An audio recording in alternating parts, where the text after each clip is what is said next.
Bab 509. Pembunuhan instan. Bawel. Kaden benar-benar tidak tahan dengan Mileye ini. Ketika tidak tahu malu, dia benar-benar tak terkalahkan. Mendengar perkataan Kadendi, Mileye tertawa. Lalu duduk bersila di punggung Kadendi dan mulai berlatih. Teknik darah dewa. Sejak mengolah teknik darah dewa ini, dia telah menemukan bahwa dia menjadi sangat sensitif terhadap darah. Misalnya, pada saat ini, dia benar-benar bisa merasakan darah Kadendi. Dia bahkan bisa memanipulasi darah Kadendi jika dia mau. Aneh. Kuat. Semakin dia berlatih, semakin Mileye merasa bahwa teknik darah dewa ini tidak biasa. Selain itu, kini dia memiliki pedang Raja Dewa dan tahta Raja Dewa. Pedang Raja Dewa dapat menyulap jiwa naga untuk merasuki tubuhnya, dan dapat mengontrol kekuatan naga. Sedangkan tahta Raja Dewa dapat memblokir energi spiritual langit dan bumi untuk digunakan sendiri. Selain itu, dia memiliki pedang penakluk jiwa dan manusia kayu itu. Kekuatan manusia kayu itu juga sangat kuat. Sekarang dia memiliki banyak benda asing, dan semuanya sangat kuat. Dan semakin begitu, semakin waspada dia. Karena orang sering mengembangkan hati ketergantungan tanpa sadar. Semakin banyak benda asing yang kamu miliki, semakin harus fokus pada kultivasi diri sendiri. Dia sekarang adalah alam mahir gaib, dan di atasnya adalah alam ribuan semesta. Targetnya saat ini adalah alam 1000 semesta. Ribuan semesta. Rasakan dunia. Mileye menenangkan diri. Dia merasakan segala sesuatu di sekitarnya dengan tenang. Kadendi tidak mengganggu Mileye. Dia juga melambat di suatu tempat dalam kegelapan. Seorang lelaki tua bersembunyi di atas kehampaan. Dia menatap Mileye dan Kadendi di bawah dengan mata dingin. Pada saat ini, lelaki tua itu tiba-tiba menoleh dan melihat ke kanan. Siapa? Wakak. Suara dingin tiba-tiba terdengar. Dan segera, bayangan merah muncul tidak jauh dari kanan lelaki tua itu. Pria tua itu sedikit mengernyit. Siapa kamu? Bayangan merah tersenyum dan berkata, aku tidak menyangka bahwa wakil ketua sekte yang bermartabat akan menguntit orang secara rahasia. Pria tua itu melirik bayangan merah dengan dingin. Dari mana kamu berasal? Suara itu terdengar, dan tangan kanannya melambai. Bang! Ruang hampa tempat bayangan merah itu berada ambruk seketika. Namun bayangan merah itu tiba-tiba muncul tidak jauh di belakangnya. Pria tua itu sedikit mengernyit dan mengepalkan tangan kanannya perlahan. Bayangan merah tertawa. Ingin membunuhku? Kecuali jika Star Lord kalian datang sendiri. Tentu saja. Aku juga tidak bisa membunuhmu. Pria tua itu tanpa ekspresi. Tujuanmu adalah Mileye. Bayangan merah berkata. Omong kosong. Jika bukan karena harta karun itu, mengapa aku harus mengikuti anak laki-laki ingusan? Orang tua itu berkata dengan suara rendah. Dia ada di bawah sana. Dan dia hanya alam mahir gaib. Jika kamu bergerak, kamu bisa langsung membunuhnya. Bayangan merah terkekeh. Mengapa kamu tidak melakukannya? Pria tua itu melirik bayangan merah dengan dingin, tetapi tidak berbicara. Bayangan merah berkata sambil tersenyum. Meskipun Star Lord kalian mencoba yang terbaik untuk menyembunyikannya, masalah Star Territory Way telah menyebar ke seluruh Star Territory. Tidak mudah bagi Star Lord kalian untuk kehilangan tubuh bayangannya. Pria tua itu menoleh dan melihat ke kejauhan. Di depan matanya, Mileye dan Kadendi sudah berjalan semakin jauh. Pada saat ini, bayangan merah berkata lagi. Sejauh yang aku tahu, sepertinya ada master misterius di balik Mileye ini. Dan master misterius ini sepertinya adalah kultivator pedang. Kan? Orang tua itu berkata dengan dingin. Berani merampas sesuatu dengan sekte kami. Aku pikir kamu bukan orang biasa. Mengapa kamu tidak melaporkan asalmu? Bayangan merah tersenyum dan berkata, tebak. Orang tua itu berkata dengan suara rendah. Tikus pengecut. Setelah dia selesai berbicara, dia berbalik dan mengejar Mileye dan Kaden di kejauhan. Dan pada saat ini, bayangan merah tiba-tiba tertawa. Mileye, seseorang mengikutimu. Suara itu seperti guntur, langsung mencapai ujung dunia. Di kejauhan, lelaki tua itu tiba-tiba berhenti. Dia berbalik dan menatap bayangan merah dengan mengerikan. Sialan kamu. Bayangan merah tertawa, berbalik dan menghilang. Di ujung jarak, Mileye dan Kadendi tiba-tiba berhenti. Di punggung Kadendi, Mileye melihat ke atas dan melihat sekeliling langit. Namun, dia tidak melihat apa-apa. Siapa yang bicara? Tanya Kadendi. Mileye menggelengkan kepalanya. Aku tidak tahu. Saat dia mengatakan itu, matanya terpejam. Dan pada saat yang sama, jiwa naga tiba-tiba memasuki tubuhnya. Dan dalam sekejap, kesadaran ilahi Mileye seperti selembar kain yang menutupi dunia sekitarnya. Setelah beberapa saat, Mileye tiba-tiba berbalik dan melihat ke atas kehampaan di langit. Dalam kehampaan, ekspresi lelaki tua itu berubah dan dia melihat ke arah Mileye di bawah. Tetapi pada saat ini, Mileye dan Kadendi telah menghilang. Melihat adegan ini, lelaki tua itu sangat marah. Sial, Mileye kabur. Wajah lelaki tua itu berubah menjadi hijau. Seolah memikirkan sesuatu. Wajahnya tiba-tiba menjadi serius. Bagaimana Mileye mengetahui tentang dirinya? Pria tua itu menunduk, mengerutkan kening. Saat ini, arah yang dilihat Mileye adalah di mana dia berada sekarang. Dan dalam keadaan normal, Mileye tidak mungkin menemukannya. Apalagi kenapa Mileye tiba-tiba menghilang. Seperti menguap. Setelah waktu yang lama, lelaki tua itu melihat sekeliling dengan dingin. Lalu berbalik dan menghilang. Dalam kegelapan di suatu tempat di tanah di bawah, Mileye menatap ke langit. Siapa yang mengikutiku? Di sampingnya, Kadendi berkata dengan sungguh-sungguh. Mungkin mengincar hartamu. Mileye mengangguk. Seharusnya begitu. Kadendi berkata. Mulai sekarang, kamu masih harus berhati-hati. Mileye berkata dengan lembut. Tidak pernah berhenti untuk membunuhku. Kadendi berkata. Omong kosong. Kamu memiliki harta karun itu. Kamu harus bersiap menghadapi arus musuh yang terus-menerus. Mileye tersenyum dan berkata. Ayo pergi. Pergi ke iblis kuno. Segera. Kadendi dan Mileye menghilang tidak jauh. Dalam kehampaan, lelaki tua itu tidak menyerah, tetapi terus mencari. Sepanjang jalan, kesadaran ilahi terus menyapu di bawah. Tetapi Mileye tampaknya benar-benar menghilang. Dan dia tidak bisa menemukan sedikit pun aura. Pria tua itu mengerutkan kening. Bagaimana mungkin? Saat dia mengatakan itu, dia datang langsung ke tanah. Pada saat ini, dia berada di hutan lebat, dikelilingi oleh dedaunan lebat, dan penglihatannya gelap. Disinilah Mileye menghilang sebelumnya. Orang tua itu melihat sekeliling. Sekelilingnya sangat sunyi, dan tidak ada apa-apa. Dia hendak pergi, tetapi pada saat ini, wajahnya berubah drastis. Dan tangan kanannya terbanting ke depan dengan telapak tangan. Bang! Dalam sekejap, dengan dia di tengah, pohon-pohon dalam radius 100 kaki langsung berubah menjadi debu. Dan pada saat yang sama, tanah runtuh lapis demi lapis.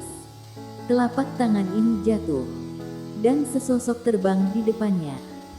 Sosok ini terbang 100 kaki jauhnya, dan akhirnya jatuh dengan keras ke tanah.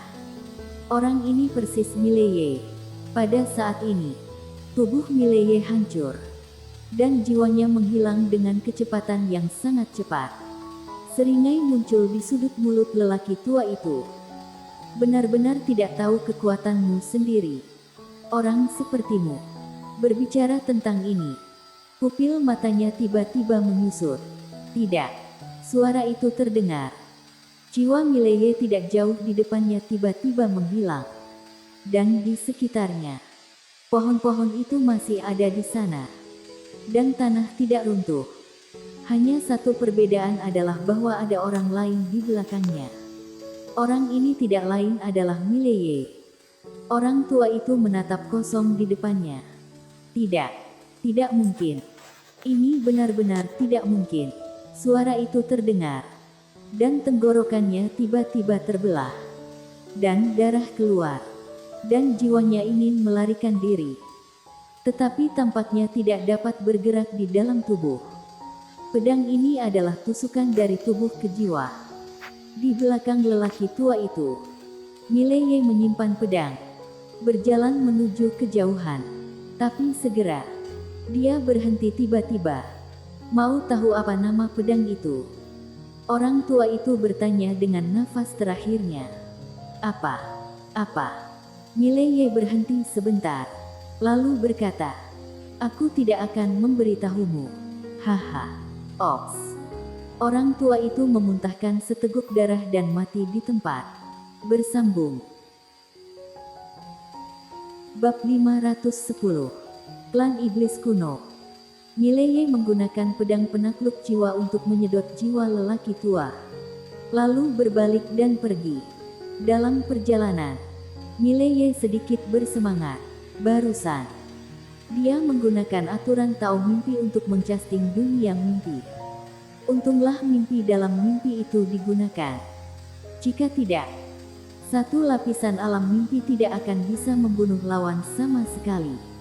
Faktanya, dia tahu jelas bahwa kekuatan lelaki tua itu jauh lebih kuat darinya. Dan alasan mengapa dia bisa membunuh lawan adalah karena dia melakukan langkah pertama ditambah serangan diam-diam. Serta kecerobohan orang tua itu. Jika berhadapan langsung, tingkat kemenangannya kurang dari 30%.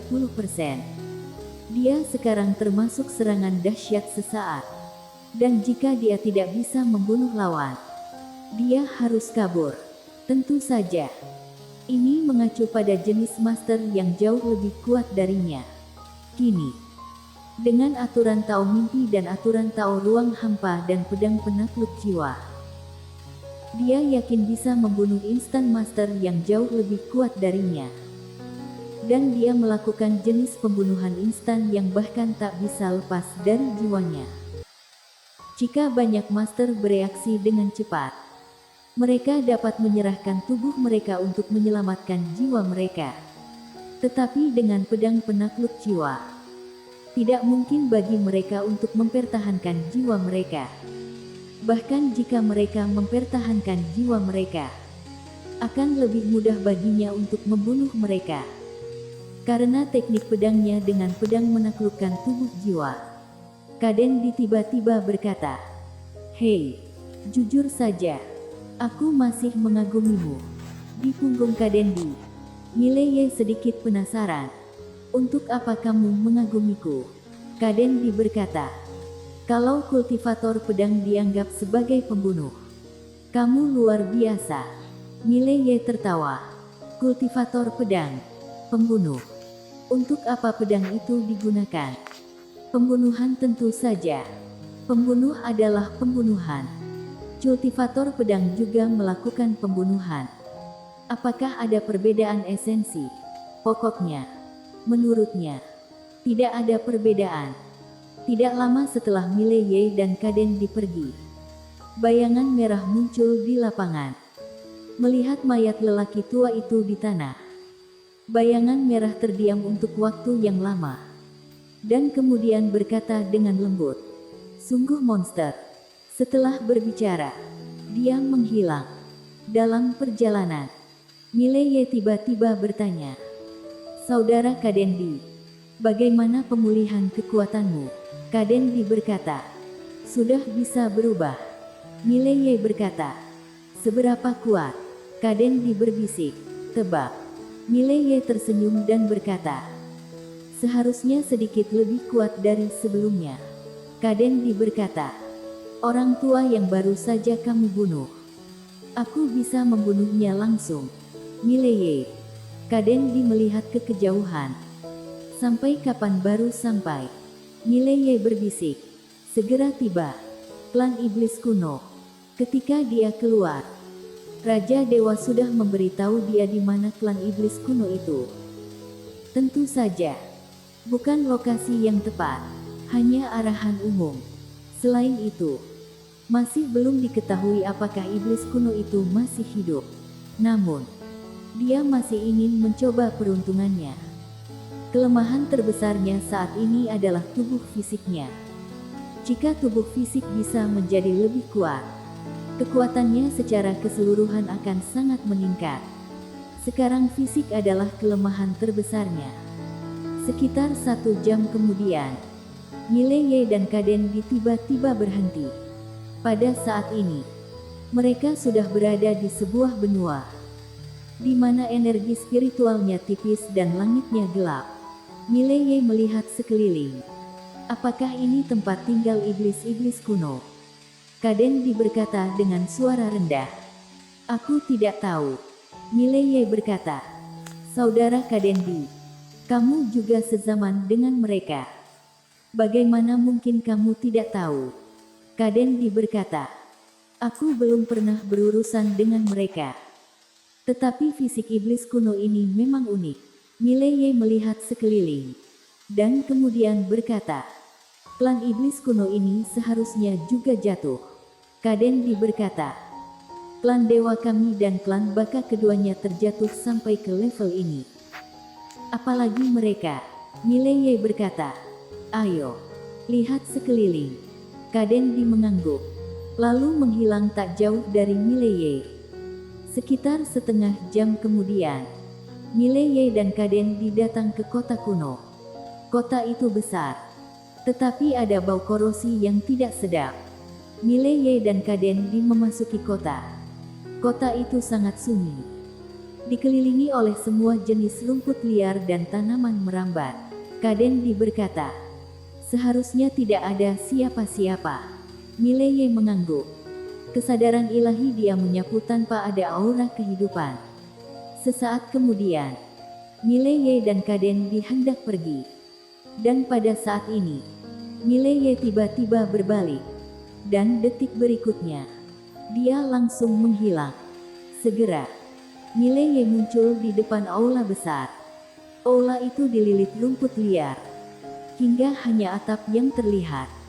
Dengan lambaian tangan kanan Mileye, 2 pedang terbang, dan segera, semua rumput liar menghilang. Setelah rumput liar ditebang, seorang pria paruh baya bertelanjang dada duduk bersila di bawah. "Hidup." Mileye sedikit mengernyit, dan dia mendarat di depan pria paruh baya itu. Pria paruh baya itu rambutnya sangat panjang. Tangannya disilangkan di lututnya, dan tidak ada aura di tubuhnya. Kadendi berkata dengan sungguh-sungguh, "Mati." Mileye menggelengkan kepalanya. "Aku tidak tahu." Mengatakan itu, dia melirik pria paruh baya itu. "Senior." Tidak ada tanggapan. Mileye berpikir sebentar, lalu berkata, "Halo, senior. Aku Mileye, dari dunia Kincang.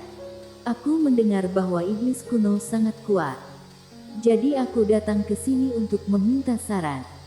Masih tidak ada tanggapan. Mileye terdiam sesaat, dan kemudian berkata, "Jika senior ingin meninggalkan warisan klan iblis kuno, kalau tidak memilih aku maka akan menjadi kerugian terbesar dari klan iblis kuno." Sudut mulut Kadendi sedikit berkedut. Pria ini mengaktifkan mode tak tahu malu lagi. Namun, pria paruh baya itu masih tidak menanggapi. Mileye terdiam sejenak, lalu berkata, "Permisi." Setelah itu, dia memandang Kadendi. "Ayo pergi." Kadendi tertegun. "Apakah kamu akan menyerah?" Mileye berkata, "Kalau tidak, apa lagi yang bisa dilakukan?" Kadendi. Mileye tersenyum. "Ayo pergi." Kadendi ragu-ragu dan mengangguk. Lalu pergi bersama Mileye. Manusia.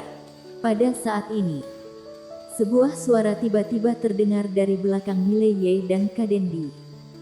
Mileye berbalik, dan di depan mereka, ada jiwa yang melayang di atas pria parubaya. Itu adalah jiwa pria parubaya. Pria parubaya itu memandang Mileye. Tangan kanannya mengetuk ringan. Pada saat ini, Mileye merasa bahwa seluruh tubuhnya langsung membeku. Detik berikutnya, sebuah menara kecil ilusi muncul di antara alis Mileye. Tetapi detik berikutnya, menara kecil ilusi tiba-tiba itu bergetar hebat, dan cahaya hitam terang meletus. Ekspresi pria parubaya itu berubah, dan dia meninjunya. Bang! Cahaya hitam runtuh, dan menara penjara alam kembali ke tubuh Mileye. Mileye melangkah mundur beberapa kaki, dan dia melihat pria parubaya itu.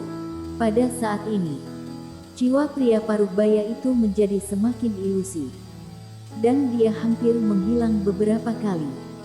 Menara penjara alam menembak, bukan karena dia baru saja memanipulasi menara penjara alam, tapi menara penjara alam sendiri yang melakukannya. Apakah orang ini akan bangun? Dia tidak lupa bahwa menara penjara alam ini memiliki menara spiritual. Pada saat ini, pria parubaya itu tiba-tiba berkata, "Siapa kamu?" Mileye memandang pria parubaya itu. Dan pria parubaya itu saat ini memiliki ekspresi yang sangat serius. Mileye berkata dengan sungguh-sungguh, "Senior, jangan main-main." Saat itu, jelas pria parubaya itu sudah menemukan menara penjara alam. Namun dipentalkan oleh menara penjara alam. Pria parubaya itu melirik Mileye. "Benda itu tidak sederhana." Mileye berkata, "Senior, aku datang untuk mempelajari cara melatih tubuh iblis kuno." Pria parubaya itu terdiam beberapa saat, dan kemudian berkata, "Klan iblis kuno kami tidak mewariskan ilmu kepada orang luar." Mileye sedikit mengangguk. Dimengerti. Mengatakan itu, dia memandang Kadendi. "Ayo pergi." Kadendi mengangguk, dan Mileye hendak pergi. Dan pada saat ini, pria parubaya itu tiba-tiba berkata, "Manusia." Mileye berhenti. Dia berbalik untuk melihat pria parubaya yang menatapnya. "Kamu memiliki pedang Raja Dewa dari klan Dewa, dan pedang penakluk jiwa dari klan Baka." Mileye terdiam. Mengapa pihak lain bisa melihat harta karun miliknya? Seolah tahu apa yang dipikirkan Mileye. Pria parubaya itu berkata, "Ini adalah teknik rahasia klan iblis kuno kami, yang disebut teknik mengamati energi. Itu bisa melihat tembus lawan, dan bahkan bisa mengamati visi surga dan bumi. Secara keseluruhan, banyak manfaat." Mileye sedikit mengangguk. Dimengerti. Pria parubaya itu berkata, "Kamu bisa mendapatkan pedang penakluk jiwa dan pedang Raja Dewa. Aku pikir kamu telah bertemu Raja Dewa dan Raja Hades." Mileye mengangguk. "Aku bertemu dengan mereka." Pria parubaya itu berkata, "Apakah mereka masih hidup?" Mileye tersenyum pahit. "Aku tidak tahu." Dia benar-benar tidak tahu apakah Raja Hades dan Raja Dewa masih hidup. Tapi menurut dugaannya, seharusnya tidak hidup, terutama Raja Dewa. Jika pihak lain masih hidup, dia pasti akan menjaga klan Dewa. Setelah hening sejenak, pria parubaya itu berkata dengan lembut, "Apakah kamu benar-benar ingin mempelajari fisik klan iblis kuno aku?" Mileye mengangguk. "Aku benar-benar ingin belajar." Pria parubaya itu berkata. Ada satu syarat. Mileye berkata. Senior, tolong katakan. Pria parubaya itu berbisik. Pembalasan dendam. Pembalasan dendam. Mileye tercengang. Pria parubaya itu berkata. Alasan mengapa klan iblis kuno aku dihancurkan saat itu adalah bahwa selain musuh asing, ada juga pengkhianat. Dan orang inilah yang memusnahkan seluruh klan iblis kuno. Jika kamu ingin mendapatkan warisan klan iblis kuno, kamu harus berjanji kepadaku untuk menyingkirkan orang itu untuk iblis kunoku di masa depan. Mileye berkata dengan sungguh-sungguh. Apakah pihak lain kuat? Pria parubaya itu mengangguk. Sangat kuat. Mileye bertanya lagi.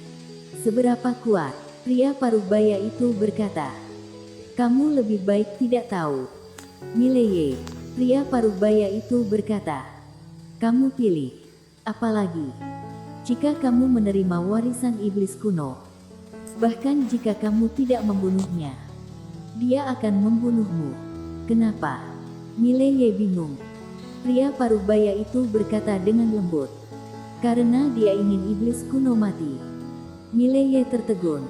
Dan kemudian berkata. Dia juga dari klan iblis kuno. Pria parubaya itu mengangguk. Mileye bingung. Lalu mengapa seperti ini? Pria parubaya itu terdiam sejenak. Lalu berkata.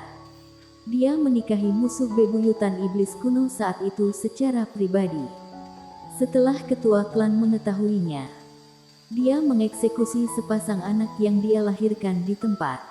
Berbicara tentang ini, ekspresinya menjadi sedikit tidak wajar. Mileye juga sedikit terdiam. Ini adalah janjian kedua. Tidak. Tidak seperti janjian. Yang satu ini lebih kejam. Langsung menghancurkan seluruh klannya. Tapi masuk akal juga. Jika itu dirinya, dia akan melakukan hal yang sama. Kerabatnya sendiri. Dia tidak akan pernah membiarkan siapapun terluka. Mileye menatap pria parubaya itu. Senior, dengan segala hormat, ini salah ketua klan kalian. Pria parubaya itu mengangguk. Ini agak tidak logis. Tapi dia membunuh seluruh klan. Mengatakan itu, dia memandang Mileye. Jika kamu ingin mendapatkan warisan klan iblis kunoku, kamu harus berjanji padaku untuk membunuhnya. Mileye menggelengkan kepalanya dengan tegas. Maaf, aku tidak menginginkan warisan iblis kuno ini lagi. Pria parubaya itu bertanya. Mengapa? Mileye berkata. Karena aku pikir dia melakukan hal yang benar. Jika itu aku akan melakukan lebih mutlak dan kejam daripada dia. Setelah mengatakan itu, dia berbalik dan pergi. Saat Mileye dan Kaden hendak pergi, tiba-tiba terdengar tawa keras dari belakangnya dan Kaden mendengar tawa ini. Mileye sedikit ngeri, karena tawa ini adalah suara wanita. Bersambung.